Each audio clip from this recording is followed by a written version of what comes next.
ಕಟ್ಟಾಕೋದಕ್ಕೆ ಋಷಿಮುನಿಗಳಿಂದ ಬ್ರಹ್ಮಶ್ರೀಗಳಿಂದನೇ ಸಾಧ್ಯ ಆಗಿಲ್ಲ.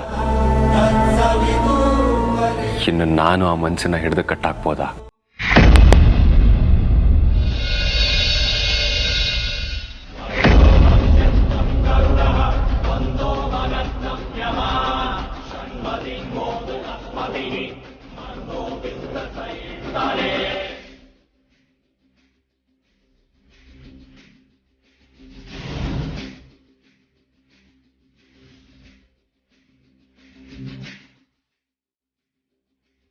ಒಂದು ನಿಮಿಷ ಬಂದೆ.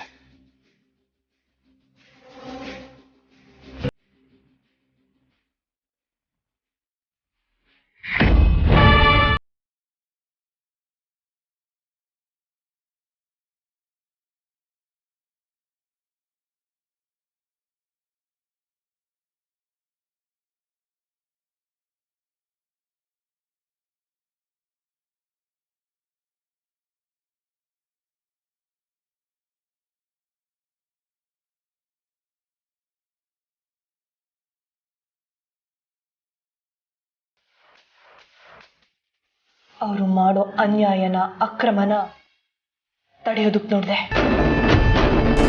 ಅದಕ್ಕೆ ಅವ್ರು ನನ್ನ ಮೇಲೆ ಕೋಪ ಮಾಡ್ಕೊಂಡಿರೋದು. ಅಮೃತ, ನಾನಾಗಲೇ ಹೇಳ್ದ ಹಾಗೆ ಅನ್ಯಾಯ ಮಾಡೋದು ಎಷ್ಟು ತಪ್ಪೋ ಅದನ್ನು ಸಹಿಸ್ಕೊಳ್ಳೋದು ಅಷ್ಟೇ ತಪ್ಪು. ಈಗ ನಿನ್ನ ಸ್ಥಾನದಲ್ಲಿ ನಾನಿದ್ದಿದ್ರು ಕೂಡ ನಾನು ಇದನ್ನೇ ಮಾಡ್ತಾ ಇದ್ದೆ. ನೋಡು, ನೀನೇನು ಯೋಚನೆ ಮಾಡಬೇಡ. ಈ ವಿಷಯವಾಗಿ ನಾನು ಯಾವಾಗಲೂ ನಿನ್ನ ಪರನೇ ಇರ್ತೀನಿ. ಅತ್ತೆ, ನೀವಿವತ್ತು ಮಾವಂದ್ರಿಗೆ ಆಡಿರೋ ಮಾತಿಗೆ ಅವ್ರಿನ್ಯಾವತ್ತೂ ನನ್ನ ತಂಟೆಗೆ ಬರೋದಿಲ್ಲ ಬಿಡಿ.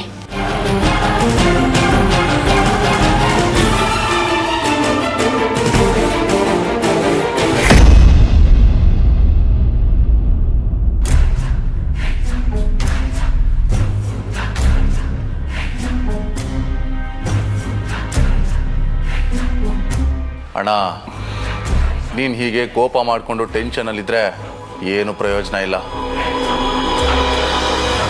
ಇಷ್ಟು ದಿವಸ ತಲೆ ತಗ್ಗಿಸ್ಕೊಂಡು ನೆಲ ನೋಡಿಕೊಂಡು ನನ್ನ ಕಾಲು ನೋಡಿಕೊಂಡು ಮಾತಾಡ್ತಿದ್ದ ನಿನ್ನ ಅತ್ತಿಗೆ ನನ್ನ ಸರಿ ಸಮಕ್ಕೆ ನಿಂತು ನನ್ನ ಕಣ್ಣಲ್ಲಿ ಕಣ್ಣಿಟ್ಟು ಮಾತಾಡ್ತಾಳೆ ಅಂದರೆ ಇದಕ್ಕಿಂತ ಅವಮಾನ ಬೇಕಾ ನನಗೆ? ಅಷ್ಟೇ ಅಲ್ಲ ಅಣ್ಣ, ನಮ್ಮ ಮನೇಲಿ ನಾಯಿ ಥರ ಕೆಲ್ಸೋಳ್ ಥರ ಬಿದ್ದಿದ್ದೋಳು ಆ ಸೌಪಣಿಕ ಇವತ್ತು ನನಗೂ ನಿನಗೂ ಕೈ ತೋರಿಸಿ ಮಾತಾಡಿ ಅವಮಾನ ಮಾಡ್ತಾಳೆ. ಇದನ್ನು ನನ್ನಿಂದ ಸಹಿಸ್ಕೊಳ್ಳೋದಕ್ಕೆ ಸಾಧ್ಯ ಇಲ್ಲ. ಆ ನಾಗಿಣಿ ಜೊತೆ ಆ ಸೌಪಣಿಕನೋ ತುಂಡು ತುಂಡಾಗಿ ಕತ್ತರಿಸ್ಬಿಡ್ಬೇಕು ಅನ್ನೋ ಅಷ್ಟು ಕೋಪ ಬರ್ತಾ ಇದೆ.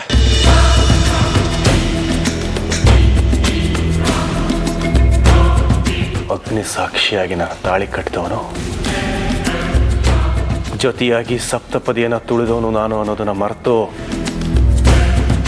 ಹೇಮ ನಾಗಿಣಿ ಪರವಾಗಿ ಮಾತಾಡ್ತಾ ಇದ್ದಾಳೆ.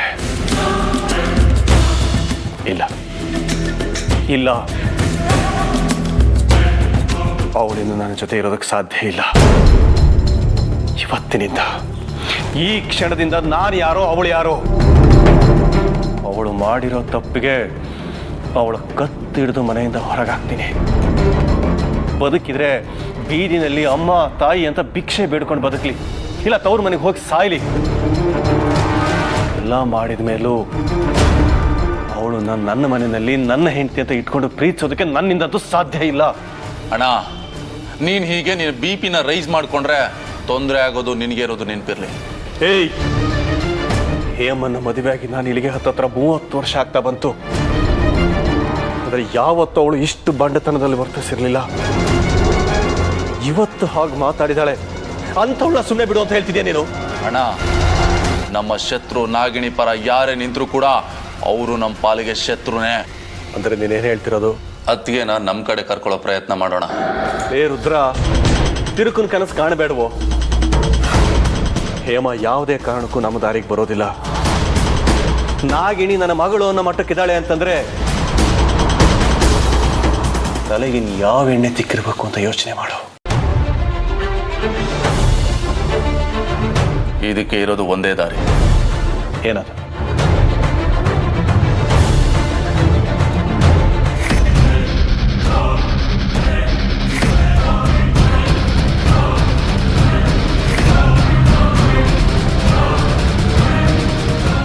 ಏನು ಗೊತ್ತಾ?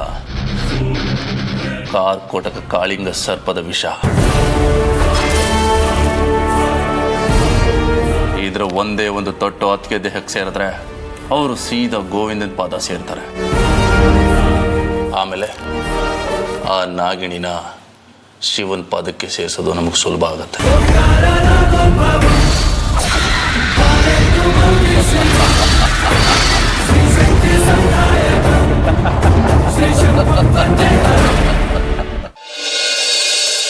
ಏನಾಗಿದೆ ನನಗೆ? ನನ್ನ ಮನಸ್ಸು ನನ್ನ ಮಾತನ್ನು ಕೇಳ್ತಾ ಇಲ್ಲ. ಪದೇ ಪದೇ ಅವಳ ಮುಖಾನ ನೋಡಬೇಕು ಅನ್ನಿಸ್ತಾ ಇದೆ. ಪದೇ ಪದೇ ಅವಳ ಸುಂದರವಾದ ಕಣ್ಣುಗಳನ್ನ ನೋಡಬೇಕು ಅನ್ನಿಸ್ತಾ ಇದೆ. ಅವಳ ಸುಂದರವಾಗಿರೋ ತುಟಿಗಳನ್ನ ನೋಡಬೇಕು ಅನ್ನಿಸ್ತಾ ಇದೆ. ಇಡೀ ಪ್ರಪಂಚದಲ್ಲಿ ಸೌಂದರ್ಯ ಅಂತ ಇದ್ರೆ ಅದು ಅಮೃತ ಅವ್ರ ಸೌಂದರ್ಯ ಮಾತ್ರ ಅಂತ ಇದುವರೆಗೂ ಅನ್ನಿಸ್ತಾ ಇತ್ತು. ಆದರೆ ಈಗ ಅಮೃತ ಅವ್ರಿಗಿಂತ ಈ ಮಣಿಯವರೇ ಸೌಂದರ್ಯವಾಗಿದ್ದಾರೆ ಅಂತ ಅನ್ನಿಸ್ತಾ ಇದೆ. ಮತ್ತೆ ಮತ್ತೆ ಅವಳ ಧ್ವನಿನ ಕೇಳಬೇಕು ಅಂತ ಅನ್ನಿಸ್ತಾ ಇದೆ. ಯಾಕೆ ಹೀಗಾಗ್ತಾ ಇದೆ? ನನ್ನ ಮೋಹದ ಕಪ್ಪೆ ಚಿಪ್ಪಿನಲ್ಲಿ ಬಂದಿಯಾಗಿರೋ ಸ್ವಾತಿ ಮುತ್ತು ನೀನು ಅರ್ಜುನ್.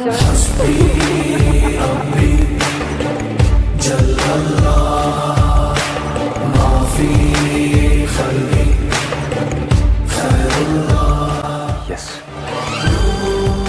ಇದೆ ಸರಿ. ಇಂಥ 100 ತಂತ್ರಗಳನ್ನ ಮಾಡಿದ್ರು ನನ್ನ ಮಾಯಾ ಕೋಟೆನ ಭೇದಿಸೋಕೆ ಆಗೋದಿಲ್ಲ. ಅದನ್ನ ದಾಟಿ ಹೋಗೋಕ್ಕೂ ಆಗೋದಿಲ್ಲ.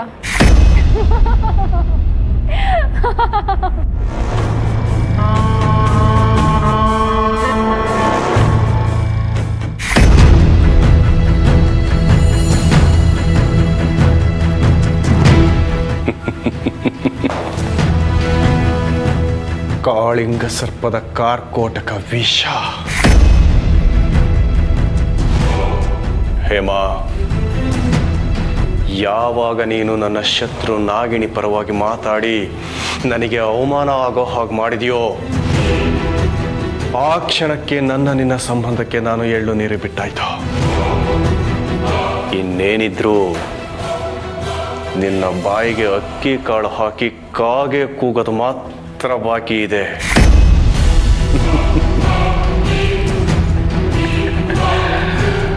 ವಿಷ.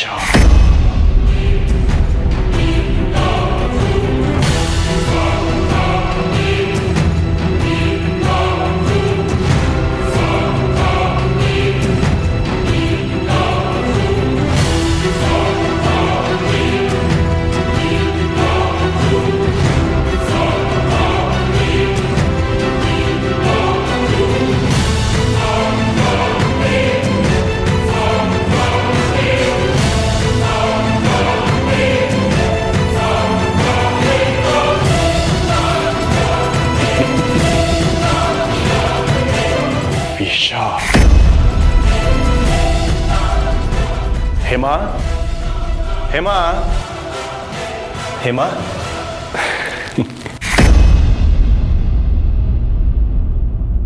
ತಗೋ ಜ್ಯೂಸ್ ಕುಡಿ. ನೀವ್ಯಾಕೆ ಮಾಡ್ಕೊಂಡು ಬರಕ್ಕೆ ಹೋದ್ರಿ? ಹೇಳಿದರೆ ನಾನೇ ಮಾಡ್ಕೊಂಬರ್ತಿದ್ನಲ್ಲ.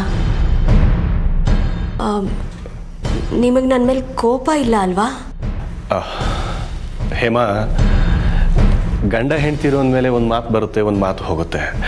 ಅದನ್ನೆಲ್ಲ ಮನಸ್ಸಿನಲ್ಲಿ ಇಟ್ಕೊಂಡ್ರೆ ಸಂಸಾರದಲ್ಲಿ ಸಾರ ಇರುತ್ತಾ ಹೇಳು? ಆ ಕ್ಷಣಕ್ಕೆ ನೀನೇನೋ ಒಂದು ಮಾತಂದೆ, ನಾನು ಒಂದು ಮಾತಂದೆ, ಆದರೆ ನಾನು ಅದನ್ನು ಆವಾಗಲೇ ಮರೆತುಬಿಟ್ಟೆ. ಅಲ್ಲ ಹೇಮಾ, ನೀನು ನನಗೋಸ್ಕರ ಅಂತ ಎಷ್ಟೆಲ್ಲ ಕೆಲಸ ಮಾಡ್ತೀಯ, ಅಂಥದ್ರಲ್ಲಿ ನಾನು ನಿನಗೆ ಅಂತೇಳಿ ಒಂದು ಲೋಟ ಜ್ಯೂಸ್ ಮಾಡಿಕೊಡೋದು ತಪ್ಪ? ತಗೋ ಕುಡಿ. ರೀ, ನೀವು ಯಾವಾಗಲೂ ಹೀಗೆ ಇದ್ಬಿಡಿ. ಹಾಂ, ಇರ್ತೀನಿ. ನೀನು ಕುಡಿ.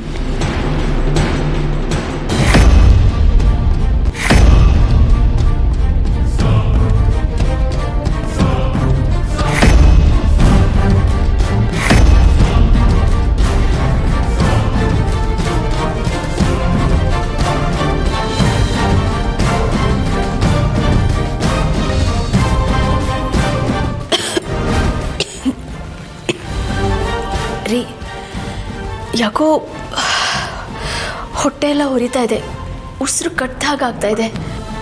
ಹಾ, ಆಗ್ತಾ ಇದೆ ತಾನೇ. ಹಾಗಾಗಬೇಕು ಅಂತಾನೆ ಆ ಜ್ಯೂಸ್ನಲ್ಲಿ ನಾನು ಕಾಳಿಂಗ ಸರ್ಪದ ವಿಷ ಹಾಕಿದ್ದೀನಿ.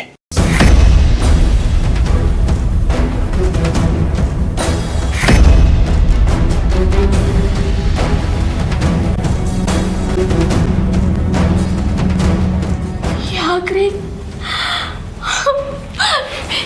ಯಾಕ್ರಿ ಹೀಗೆ ಮಾಡಿದ್ರಿ ನೀವು? ಯಾಕೆ ಯಾಕೆ ಅಂತ ಬೇರೆ ಕೇಳ್ತೀಯ? ನಾಗಿಣಿ ಪರವಾಗಿ ನಿಂತು ನನಗೆ ಅವಮಾನ ಆಗೋ ಹೋಗಿ ಮಾಡಿದ್ಯಲ್ಲ, ಅದಕ್ಕೆ ಅದಕ್ಕೆ ಕೈ ಮುಗಿತೀನಿ, ಕಾಲು ಹಿಡಿದು ಬೇಡ್ಕೋತೀನಿ, ದಯವಿಟ್ಟು ನನ್ನನ್ನು ಕಾಪಾಡಿ ಕಾಪಾಡಿ. ನಿನ್ನನ್ನು ಕಾಪಾಡೋದಕ್ಕಲ್ಲ ಕಾಳಿಂಗ ಸರ್ಪದ ವಿಷ ಹಾಕಿದ್ದು ನಿನಗೆ.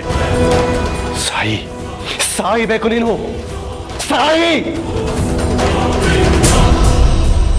ಸಾಯಿಬೇಕು ನೀನು, ಸಾಯಿ, ಸಾಯಿ, ಸಾಯಿ, ಸಾಯಿ, ಸಾಯಿ, ಸಾಯಿ, ಸಾಯಿ.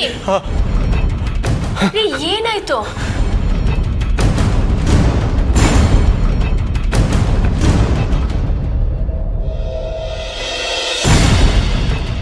ಛೇ, ಕನಸ ಇದು? ನಿಮ್ಮನ್ನೇ ಕೇಳ್ತಾ ಇರೋದು, ಏನಾಯ್ತು?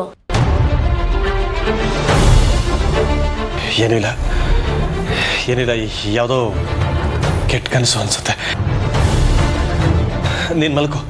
ನೀರೇನಾದ್ರೂ ಕೊಡ್ಲಾ? ಬೇಡ ಬೇಡ, ಮಲ್ಕೋ.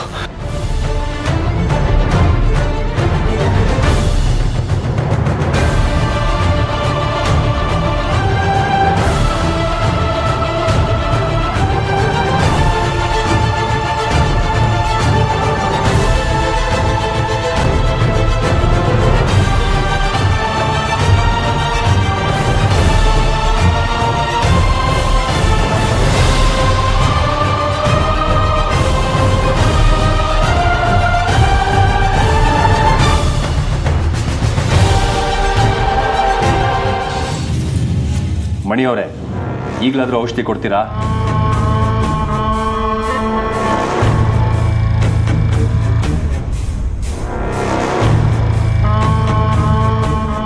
ಇದೇನಿದು ಕಣ್ಣ ಮುಚ್ಚಾಲೆ ಆಡೋ ಥರ? ನೀವು ನನ್ನ ಜೊತೆ ಒಂಥರ ಕಣ್ಣ ಮುಚ್ಚಲು ಆಟ ಆಡ್ತಾ ಇದ್ದೀರಲ್ಲ, ಅದಕ್ಕೆ. ಅಂದರೆ ಹಾಂ, ಅದು ಕಣ್ಣಿಗೇನೋ ಬಿದ್ದು ಉರಿತಾ ಇತ್ತು, ಅದಕ್ಕೆ ಬಟ್ಟೆ ಕಟ್ಕೊಂಡೆ. ನಾನು ನಾಟಿ ವೈದ್ಯ ಅನ್ನೋದನ್ನ ಮರೆತು ಕಣ್ಣಿಗೆ ವಸ್ತ್ರ ಕಟ್ಕೊಂಡು ಬಂದಿದ್ದೀರಾ. ಎಲ್ಲಿ ವಸ್ತ್ರ ತೆಗೀರಿ, ನಾನು ಕಣ್ಣಿಗೆ ವೈದ್ಯ ಮಾಡ್ತೀನಿ. ಬೇಡ ಬೇಡ, ಹೀಗೆ ಬಟ್ಟೆ ಕಟ್ಕೊಂಡ್ರೆ ಸರಿ ಹೋಗುತ್ತೆ ಅಂತ ನಮ್ಮ ಅಜ್ಜಿ ಯಾವಾಗಲೂ ಹೇಳ್ತಾ ಇದ್ರು. ಹೀಗೆ ಇರಲಿ ಬಿಡಿ. ನೀವು ಹೀಗೆ ಇದ್ರೆ ನನಗೇನು ಕಷ್ಟ ಆಗೋದಿಲ್ಲ. ಸುರ ಅಸುರರು, ಕಿನ್ನರ ಕಿಂಪುರುಷರು, ಸಾಧು ಸಂತರು, ಗಂಧರ್ವರು ಯಾರೇ ಆಗಿದ್ರೂ ಪ್ರಕೃತಿ ಸೌಂದರ್ಯನ ಸವಿಬೇಕು. ಅದೇ ಧರ್ಮ, ಅದು ಗಂಡಸರ ಲಕ್ಷಣ. ಆದರೆ ನಾನು ಶ್ರೀರಾಮನ ಭಕ್ತ. ಶ್ರೀರಾಮ ಕೂಡ ಶ್ರೀಕೃಷ್ಣನ ಅವತಾರ ಅನ್ನೋದನ್ನ ಮರಿಬೇಡಿ. ನಾನು ಪ್ರೀತಿಸಿ ಮದುವೆ ಆದವನು. ನೀವು ಪ್ರೀತಿಸಿ ಮದುವೆ ಆಗಿರೋದಕ್ಕೂ ನೀವು ಹೀಗೆ ವಸ್ತ್ರ ಕಟ್ಕೊಂಡು ಬಂದಿರೋದಕ್ಕೂ ಸಂಬಂಧ ಏನು? ಅದು ನೋಡಿ, ನಿಮ್ಗೆ ಔಷಧಿ ಬೇಕು ಅಂದ್ರೆ ಕಣ್ಣಿಗೆ ಕಟ್ಟಿರೋ ವಸ್ತ್ರನ ತೆಗೀರಿ. ಹಾಗನ್ಬೇಡಿ. ನಿಮಗೆ ನಾನು ಔಷಧಿ ಕೊಡೋದಿಲ್ಲ, ಇಲ್ಲಿಂದ ಹೊರಡಿ. ದಯವಿಟ್ಟು ಹಾಗನ್ಬೇಡಿ. ನಿಮ್ಮನ್ನೇ ನಂಬಿ ತುಂಬ ದೂರದಿಂದ ಬಂದಿದ್ದೀನಿ. ನಿಮ್ಮನ್ನ ಬಿಟ್ಟು ಬೇರೆ ಔಷಧಿ ಕೊಡ್ತಾರೋ ಇಲ್ವೋ ಅದು ಗೊತ್ತಿಲ್ಲ ನನಗೆ. ನನ್ನ ಹೆಂಡತಿ ಕಂಡು ಬಂದರೆ ಅದು ನಿಮ್ಮಿಂದ ಮಾತ್ರ ಸಾಧ್ಯ.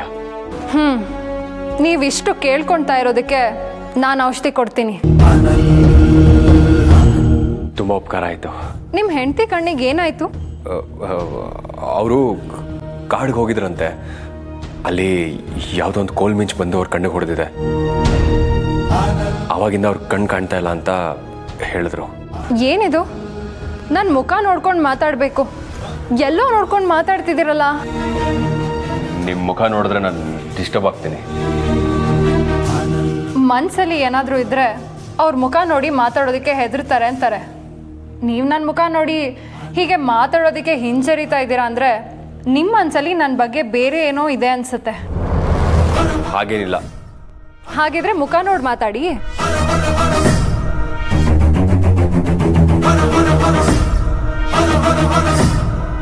ಈಗ ಹೇಳಿ ಏನು ಅಂತ. ಅದು ನನ್ನ ಹೆಂಡತಿಗಿಂತ ನೀವೇ ಸುಂದರವಾಗಿ ಕಾಣ್ತಾ ಇದ್ದೀರಾ. ಸಾರಿ, ಅಂದರೆ ಕ್ಷಮಿಸಿ. ನನ್ನ ಹೆಂಡತಿಗಿಂತ ನೀವು ಸುಂದರವಾಗಿದ್ದೀರಾ ಅಂತ ಬಾಯಿ ತಪ್ಪು ಹೇಳಿದೆ. ಅಂದರೆ ನಿಮ್ಮ ಮಾತಿನ ಅರ್ಥ ನಾನು ಕುರೂಪಿ ಅಂತನಾ? ಅಲ್ಲಲ್ಲ, ಹಾಗಲ್ಲ. ಮತ್ತಿನ್ನು ಹೇಗೆ? ಯಾಕೆ ಹೀಗಾಗ್ತಾ ಇದೆ ಅನ್ನೋದೇ ಗೊತ್ತಾಗ್ತಾ ಇಲ್ಲ. ಯಾರೋ ನನ್ನ ಮನಸ್ಸನ್ನ ಕಂಟ್ರೋಲ್ ಮಾಡ್ತಾ ಇದ್ದಾರೆ ಅನ್ನಿಸ್ತಾ ಇದೆ. ಆದರೆ ಯಾರು ಯಾಕೆ ಅನ್ನೋದು ಮಾತ್ರ ಗೊತ್ತಾಗ್ತಾ ಇಲ್ಲ. ಈಗ ನನಗೆ ಬೇಕಾಗಿರೋದು ಔಷಧಿ ಮಾತ್ರ. ಇವಳು ಸುಂದರಿ ಅಂತ ಸುಳ್ಳು ಹೇಳೋಣ. ನೀವು ನನ್ನ ಹೆಂಡತಿಗಿಂತ ಸುಂದರವಾಗಿದ್ದೀರಾ.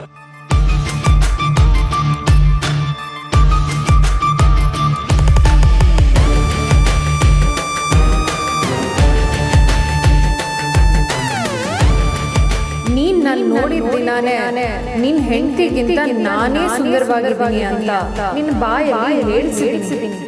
ಆದಷ್ಟು ಬೇಗ ನಿನ್ನ ಹೆಂಡತಿಯಿಂದ ನಿನ್ನ ದೂರ ಮಾಡಿ ನನ್ನ ಮೋಹದ ಪಂಜರದಲ್ಲಿ ನೀ ತರ ಬಂಧಿಸ್ತೀನಿ. ನೀವು ನನ್ನ ಹೆಂಡತಿಗೆ ಕಣ್ಣು ಬರೋ ಥರ ಔಷಧಿ ಕೊಟ್ಟರೆ ನನ್ನನ್ನು ತಗೊಂಡು ಇಲ್ಲಿಂದ ಹೊರಟೋಗ್ತೀನಿ. ನಿಮ್ಮ ಹೆಂಡತಿಗೆ ಔಷಧಿ ಕೊಡೋದು ಅಷ್ಟು ಸುಲಭ ಅಲ್ಲ. ಕಾಡಿಗೆ ಹೋಗಿ ನೇತ್ರ ವೃಕ್ಷನ ಹುಡುಕಿ ನೇತ್ರಫಲ, ನೇತ್ರ ಹೂವು ಮತ್ತು ಬೇರು, ಅಕ್ಷಿವಟದ ಎಲೆಗಳನ್ನು ಕಿತ್ಕೋಬೇಕು. ಬ್ರಾಹ್ಮಿ ಮುಹೂರ್ತದಲ್ಲಿ ಅರ್ದು ಲೇಹ್ಯ ಮಾಡಬೇಕು. ಮಾಡಿದ ಲೇಹ್ಯನ ನೆರಳಲ್ಲಿ ಒಣಗಿಸಿ ಅದರಿಂದ ಔಷಧಿ ತಯಾರು ಮಾಡಬೇಕು. ಹಾಗಿದ್ರೆ ಬನ್ನಿ, ಈಗಲೇ ಕಾಡಿಗೆ ಹೋಗಿ ಬೇಕಾಗಿರೋ ಮೂಲಿಕೆಗಳನ್ನ ತಗೊಂಡು ಬರೋಣ. ನಿಮ್ಮ ಅವಸರಕ್ಕೆ ನಾನು ಕಾಡಿಗೆ ಹೋಗೋಕ್ಕಾಗೋದಿಲ್ಲ. ಹಾಗೆ ನೇತ್ರ ವೃಕ್ಷನ ಹುಡುಕಿ ನೇತ್ರ ಫಲನ ಕಿತ್ಕೊಂಡು ಬರೋದಕ್ಕೂ ಆಗೋದಿಲ್ಲ. ನೇತ್ರ ಫಲನ ಕೀಳೋದಕ್ಕೆ ಒಂದು ಗಳಿಗೆ ಮುಹೂರ್ತ ಅನ್ನೋದು ಬರಬೇಕು. ಆಗ ಬಂದಾಗ ಮಾತ್ರ ಆ ಫಲಕ್ಕೆ ಶಕ್ತಿ ಇರುತ್ತೆ. ಬ್ರಾಹ್ಮಿ ಮುಹೂರ್ತದಲ್ಲಿ ಔಷಧಿ ತಯಾರು ಮಾಡಿದ್ರೆ ಮಾತ್ರ ಅದು ಫಲ ಕೊಡೋದು. ನಿಮ್ಮ ಅವಸರಕ್ಕೆ ನಾನು ಔಷಧಿ ಕೊಡೋಕ್ಕಾಗೋದಿಲ್ಲ. ನೀವು ಹೊರಡಿ ಇಲ್ಲಿಂದ. ಹಾಗಲ್ಲ. ಹಾಗೂ ಇಲ್ಲ ಹೀಗೂ ಇಲ್ಲ. ನೀವು ಹೊರಡಿ ಇಲ್ಲಿಂದ. ಹೊರಡಿ.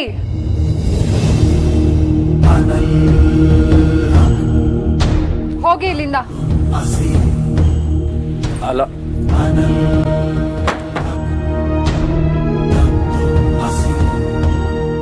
ಮಣಿಯವರೇ, ನಿನ್ ಮೇಲಿರೋ ಈ ನನ್ನ ಕೋಪ ಹುಸಿ ಕೋಪ. ಮಣಿಯವರೇ, ಬಾಗ್ಲೇ ತೆಗಿರಿ.